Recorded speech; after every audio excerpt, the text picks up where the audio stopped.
우리가 사회생활을 하면 흔히 줄을 잘 서라. 어느 쪽에 설 거냐. 또 우리나라 근현대사 역사에서도 그런 일로 인하여 상대 진영에 대한 복수와 또 탄압과 학살이 근현대사 가운데서도 있었습니다. 그것이 뭔지도 모르고 줄을 잘못 서서 희생된 사람들도 많이 있죠. 우리가 인생을 살면 어느 행렬에 설 건가, 내가 어디에 서 있는가, 이게 굉장히 중요하긴 합니다. 근데 그것에 대해서 내가 어느 것이 올바른 줄에 서 있는지, 그거를, 오판하면은 결국 줄의 끝에 갔는데 거기가 만약에 파멸이라면 그것은 기다림과 그 줄을 지켜온 것이, 그 행렬을 따랐던 것이 아무런 의미가 없을 뿐만 아니라 자신은 물론 자신의 가족과 자신의 자손까지도 여러 가지로 어려움에 당하고 죽음에 직면하게 되는 겁니다. 제가 주보에 여러분에게 시를 하나 올렸습니다. 내 입의 줄이라는, 우리 함께 나눠서 함께 보도록 합니다. 내 입의 줄. 살아있는 것들은 다 줄을 탄다. 담쟁이도 줄을 타고 수세미도 줄을 타고 젖은 옷가지도 줄을 타고 강아지도 주인의 줄을 타고 사람도 사람의 줄을 탄다. 입에 얽힌 줄로 사는 거미처럼 나도 줄에 매달려 살다 줄에 감겨 죽어간다. 내 입에 팽팽한 줄, 더러는 노래의 현이 되고 더러는 화살의 현이 된다. 사람들이 라인을 잘 타라, 줄을 잘 서라. 아마 지금 우리나라도 이 대선 국면에 있어서 어느 라인에 줄 서야 내가 입신영달할 거냐, 이런 생각을 하는 사람들이 정치권 주변에 종종 있을 거예요. 그래서 그것이 하나님을 믿는 사람 입장에서는 이게 하나님의 뜻에 부합하는 생명을 살리는 길이냐, 생명을 살리는 행렬이냐, 아니면 그냥 무작정 따라가는 행렬이냐, 육안으로 보는 줄이냐, 영안으로 보는 줄이냐, 이것에 대한 분별력이 없으면 결국 그 행렬이 죽음의 행렬인 줄도 모르고 따라가게 되는 겁니다. 일시적으로는 사람들이 많이 모이니 그 행렬이 뭔가 힘이 있어 보입니다. 일시적으로는 그 줄에 선 사람이 대단해 보이니 그 줄에 섰을 때 뭔가 내가 대단한 인생이 펼쳐지지 않을 것인가, 그런 생각들을 하는 거죠. 그래서 우리가 인생을 살면서 신앙이 있다라는 게 얼마나 소중하냐면은 내가 서 있는 행렬이, 내가 따라가는 줄이 진짜 나를 살리고 내 공동체를 살리는 행렬이냐 아니냐, 즉 생명의 행렬이냐 죽음의 행렬이냐가 명백히 판가름 나기 때문에 그렇습니다. 그 줄이 다 가서 끝점에 가서야 알게 돼요. 인생의 시간을 다 허비한 다음에 내가 따랐던 행렬이 죽음의 행렬이었구나, 내가 따랐던 행렬이 생명의 행렬이었구나, 그것은 하나님이 주신 생명의 시간을 다 한 다음에야 깨닫게 되는데 늦은 거죠. 늦은 거예요. 사랑하는 여러분, 오늘 성경의 이야기를 통해서 또 주님이 주시는 말씀을 통해서 여러분이 지금 어느 행렬에 서 있는지, 어떤 줄에 서 있는지 여러분 자신을 돌아보고 그 행렬이 이상하다 그러면 얼른 마음을 돌이켜, 몸을 돌이켜 주님의 행렬에, 생명의 행렬에 설 수 있기를 주의 이름으로 축복합니다. 오늘 이 장면은 어떤 장면이냐면은 예수님이 갈릴리 지방 나인성에 동네에 이제 들어가셔서 이제 또 사람들을 복음을 전하고 병자를 고치기 위해서 들어가는 길에 그 동네 어구에 이제 장례 행렬이 오고 성경에 기록된 대로 예수님의 행렬이 또 많은 무리가 예수님을 따라서 나인성 마을로 들어가는 그 행렬이 서로 마주칩니다. 하나는 장례 행렬이고 하나는 예수님이 전하고자 하는 생명의 구원의 복음의 행렬인 거죠. 이 대비되는 장면을 누가는 의사이기도 하지만 작가이기도 한 것 같아요. 굉장히 문학적이면서도 명료하게 이 장면을 대비시켜서 기록하고 있습니다. 그야말로 죽음의 행렬과 생명의 행렬을 마주치는 순간입니다. 우리는 인생을 살면요, 이게 죽음의 길인지 생명의 길인지 혼돈스러울 때가 있습니다. 어떤 때 그러냐면은 급하고 조급증이 일어나고 흥분되고 또 욕심이 앞서면 분별이 안 됩니다. 그런데 조급증이 생기고 욕심이 앞서고 흥분된다라는 상태가 뭐냐면은 영혼이 작동하는 것이 아니라 육신이 감각이 작동하는 거예요. 우리는요, 여러분, 우리 자신을 영혼이 있는 존재로 분명히 인식을 해야 됩니다. 영혼이 있다는 건 뭐냐? 그 안에 하나님의 마음과 하나님의 뜻을 발견할 수 있는 그 아주 고귀한, 하나님 주신 고귀한 표대가, 장치가 그 안에 있다라는 거예요. 그 영혼 안에 있는데 대부분 사람들은 영혼을 들여다보지를 않고 감각, 경험, 영혼을 경유하지 않는 생각에 의해서 어떤 결정을 하게 됩니다. 그러면 그 길이 진짜 자기를 살리는 길인지 죽이는 길인지를 모르게 되는 거죠. 자, 그런데 오늘 이 장면에서 굉장히 주목할 것은 청년이 하나 죽었어요. 청년이 하나 죽었는데 그 엄마는 가부야. 그리고 아마 모르긴 해도 그 아들이 외동 아들일 가능성이 큽니다. 그리고 이 과거에 고대나 불과 우리 50년 전만 해도요, 자식은 많으나 그 자식이 병들어 죽거나 사고로 죽거나 하는 확률이 너무나 많기 때문에 뭐 저도 죽을까봐 2년 동안 호적을 안 올렸어요. 우리 부모님이. 죽을지 모르기 때문에. 그래서 어쩌면 자식을 잃어버렸든지 어쨌든지 간에 그 하나 남은 아들이 또 죽었단 말이에요. 가부에게 아들은 희망이자 그야말로 생명줄 같은 거예요. 그런데 그 장면을 본 예수님이 뭐라 그래요? 불쌍히 여기셨다. 이렇게 나오는 거예요. 뭘 불쌍히 여겼나요? 우선 그 가부를 불쌍히 여겼겠지만 죽음의 현장을 불쌍히 여긴 거예요. 아마 그 아들의 장례를 치르고 나면 그 부모, 그 엄마도 어쩌면 상당한 부분의 죽음을 경험하고 있을 거예요. 하나 남은 자식을 잃었을 때 어떻게 그 장면에서 정상을 찾을 수가 있겠어요?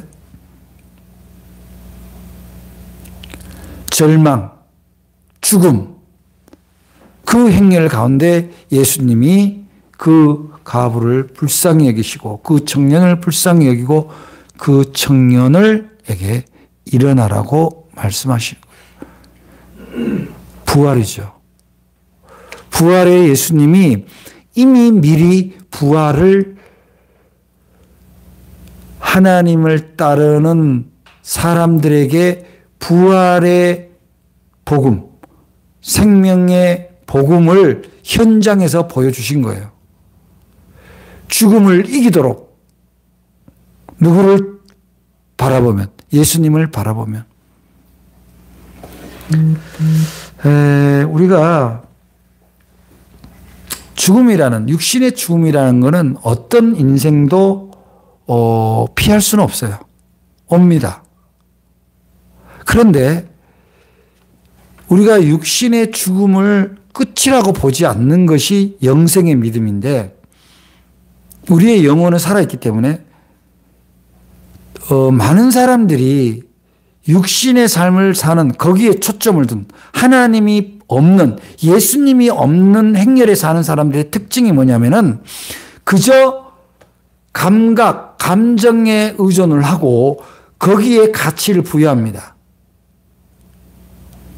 그래서 그렇게 열심히 살아가요. 거기에 내 즐거움을 위해서, 내가 세상 속에서 사람들한테 인정받고 내 자리가 높아지고 내가 벌은 돈, 그게 어떻게 벌었든지 간에 돈을 버는 걸로 과시하면서 쾌락을 즐기면서 사는 것이 마치 인생의 성공이라고 생각하는 것이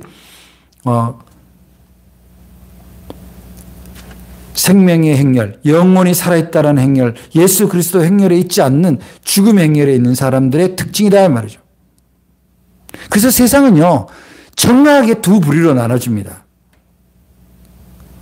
하나님과 예수님을 따르는 행렬과, 즉 생명의 행렬과 그것 없어도 살 수 있다라고 생각하고 자기 마음대로 살아가는 죽음의 행렬입니다. 자, 죽음의 행렬이라는 게 어떤 특징이 있나요? 무엇을 이루고자 할 때, 돈을 벌고자 할 때, 자기의 지위가 높아지고 부자가 되는 것을 생각할 때 이것이 공의로우냐, 바르냐가 중요한 게 아니에요. 이걸 내가 할 때 다른 사람이 죽을 수 있다라는 거, 희생을 당할 수 있다라는 것이 중요한 게 아니라 내가 그거를 이룰 수 있느냐는 것이 중요한 거예요. 내 자존심을 죽이고 다른 사람의 마음을 높여주는 게 중요한 게 아니라 저 사람의 자존심을 깔아뭉개더라도 내가 높아질 수 있다면 나는 그 길을 가야 된다는 거예요.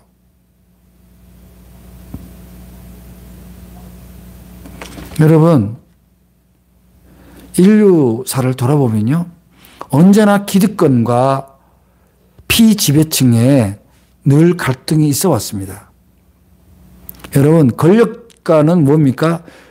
종교 권력가도 마찬가지입니다. 권력가의 특징은 규칙을 자기들이 만든다는 거예요. 법을 자기들이 만들고 자기들이 집행하고 자기들이 판단한다는 거예요.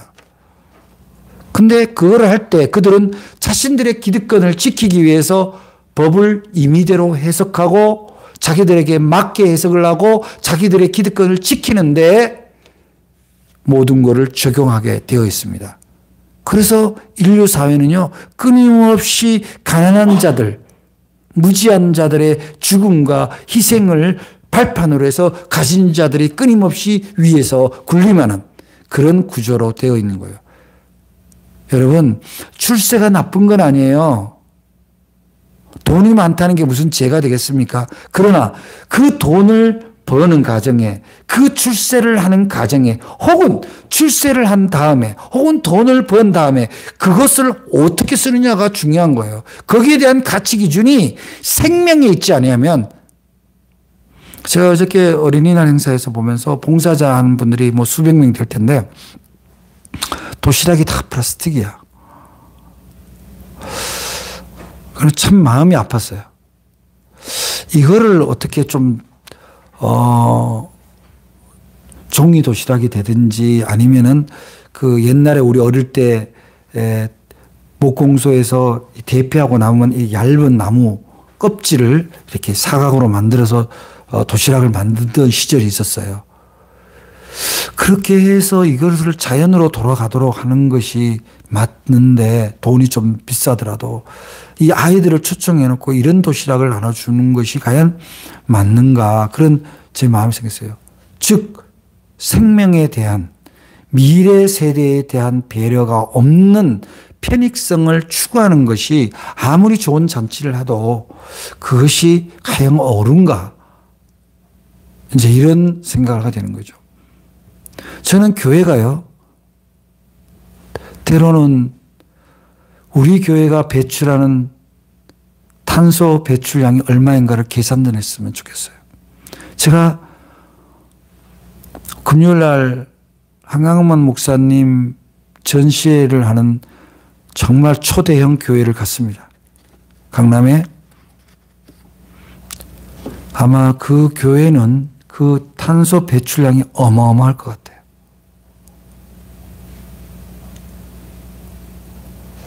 하루 종일 조명과 그리고 반사되는 유리로 건물을 전체에 둘러싸고 있고, 그러면 그는 정말 겨울에는 엄청난 난방을 돌려야 되고요, 여름에는 엄청난 냉방기를 돌려야 됩니다.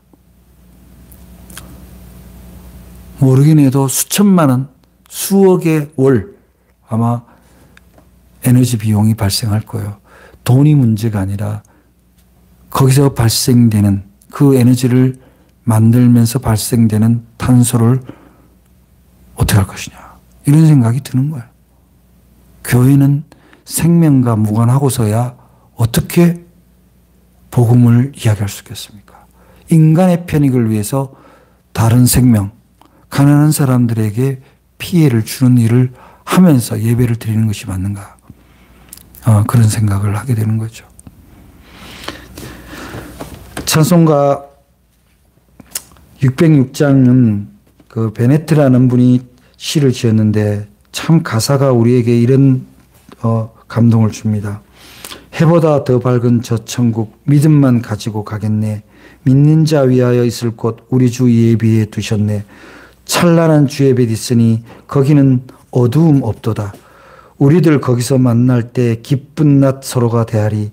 이 세상 각별한 성도들 하늘에 올라가 만날 때 인간의 괴로움이 끝나고, 그리고 그 후렴에는 며칠 요단강 건너가 만나리. 이게 마치 장송곡처럼 되어 있지만요, 이게 뭐냐면은 죽음을 두려워하지 않는, 죽음 이후를, 그러니까 육신의 이후를 기대하는 찬양인 거예요. 기독교 장례 빈소에 가면 언제나 음악이 있죠. 하나님께 감사와 찬양을 올려드리는 음악이 있습니다. 우리나라 전통에는 뭐가 있습니까? 곡이 있는데 그 곡은 뭡니까? 노래의 곡이 아니라 슬픔의 곡이에요. 아이고, 아이고. 그런데 우리 믿는 사람들은 해보다 더 밝은 저 천국 믿음만 가지고 가겠네. 며칠 후 요단강 건너가 만나리. 뭡니까? 죽음이 끝이 아니라는 우리의 고백인 거예요. 우리의 감사를 죽음의 현장에서 올려드린 겁니다. 이것이 생명이, 영생이 있는 믿음의 사람들의 모습인 거죠. 잘 이해가 안 되는 거예요, 저런 사람들이 보면. 그래서 생명이 있는 사람들은 뭐를 아는 사람들이냐면 찬양이 있는 사람들이에요. 찬양이란 게 뭐예요? 감사와 기쁨과 소망이 있는 거예요. 그거를 노래하는 거예요. 거기에 그 노래의 곡조에 우리의 믿음과 기도를 담아서 부르는 게 찬양이에요. 여러분 인생에 찬양이 있습니까? 여러분 삶 가운데 여러분이 고통스러울 때 찬양합니까? 그냥 고통 가운데 있으니까 고통의 그 일그러진 표정과 그 말씨를 그대로 쓰고 있습니까? 그렇다면 여러분은 신앙이 있다고는 하나 그 행렬은 죽음의 행렬을 가까울 수도 있다. 예수님이 말씀하는 거죠. 청년아, 내가 너에게 말하노니 일어나라. 즉 죽음에서 재기하라는 거예요. 다시 일어나라는 거예요. 우리가 예수님의 행렬을 따랐던 사람들이 그 장면을 보았을 때 역시 예수의 행렬에 선 것이 너무나 잘 섰구나. 너무나 놀라운 일이구나. 여러분, 제가 이 자리에서 수차례 간증 고백했지만 제가 죽음의 문턱에서 제 혀가 말려 들어가서 기도를 막을 그 절체절명의 위기에서 주님을 불렀던 기억 때문에 저는 호흡을 할 수가 있었던 거예요.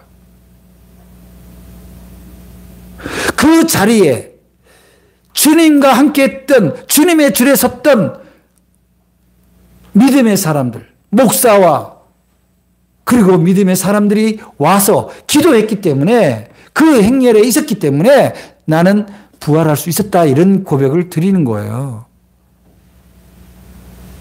가는 거예요. 사람 순간입니다. 저는 제 자신이 대견하고 하나님께 놀라운 감사와 영광을 올려드린 것은 어떻게 그 순간에 예수님이 떠올랐는지 모르겠어요. 그 정신없는 와중에. 나중에 제 아내는 이제 저 남자가 가는구나. 그럼 내가 이 아이 둘을 데리고 어떻게 할 거냐라는 걸 놓고 기도했다는 거 아니에요. 여러분, 우리가 어떻게 그렇게 죽음까지 가서야 어떻게 그 행렬을 내가 돌아봐야 되냐고. 미리 생명의 줄, 희망의 행렬인 예수님을 따른다면 그런 일이 있기 전에 우리는 이미 부활을 경험하고 살아가는 거예요. 희망으로 살아가는 거예요. 늦어요. 중환자실에서 늦다 이 말이야. 사랑하는 여러분, 예수가 있는 행렬, 그 행렬을 오늘 성경은, 주님은 생명의 행렬이라고, 부활의 행렬이라고 우리에게 분명히 선포하고 있는 거예요. 우리는 그걸 믿는 사람들입니다. 행렬 일상 속에서, 사회생활 속에서, 세상 속에서 제발 죽음의 행렬을 따라가지 마시기 바랍니다. 오히려 그런 유혹이 올수록 나는 예수를 붙들고 내 삶의 행렬을 온전히 바로잡아 가리라. 그런 믿음으로 나아갈 때 우리는 어려움이 있어도 희망이 있고 죽음 앞에서도 소망이 있는 거예요. 세상은요, 여러분, 노골적으로 얘기하면 하나님 안 믿는 사람, 예수가 없는 그 줄에 선 사람들 있잖아요. 그 사람들은 그냥 죽음의 행렬이라고 보면 됩니다. 왜 죽음의 행렬이냐면은 희망에 대해서 느껴질 틈이 없어요. 부활에 대한 소망이 없다 이 말이에요. 무슨 얘기냐? 자, 여러분 보세요. 세상이 알 수가 없는 세상이에요. 대통령도 감옥 가고 재벌 청수도 자살하고 유명 연예인도 죽습니다. 왜 그래요? 돈과 유명세나 권력이 결코 그 죽음을 극복할 수 없다라는 거예요. 사탄은요, 죽음의 행렬에 있는 사람들을 이용해서 자신의 권세를 누리는 게 사탄이에요. 그래서 우리는 예수, 우리의 영원한 동반자 되시고 하나님 앞에 우리의 중보자 되시며 우리보다 우리를 덜 아시는 예수님을 따르는 행렬에 있어야 된다. 그거는 복잡한 게 아니에요. 스스로가 그렇게 자신을 믿고 자신에게 그렇게 자신의 정체성을 인식하고 하나님 앞에 찬양하며 사는 걸로 가능한 거예요. 예배는 일주일에 한 번 주일날 예배 드리지만 우리들의 삶의 예배는 매 순간순간 계속되는 거예요. 나의 이 판단이 죽음의 행렬의 판단이냐 생명의 행렬의 판단이냐를 끊임없이 자신에게 묻고 하나님에게 물어보는. 그래서 기도는요, 하나님, 저의 이 판단이 살리는 판단입니까? 죽이는 판단입니까? 나는 살고 누기는 죽이는 일입니까? 나도 살고 저도 사는 일입니까? 라고 물어가는, 끊임없이 물어가는 것이 기도입니다. 내가 원하는 걸 달라고 벅벅 조르는 게 아니라.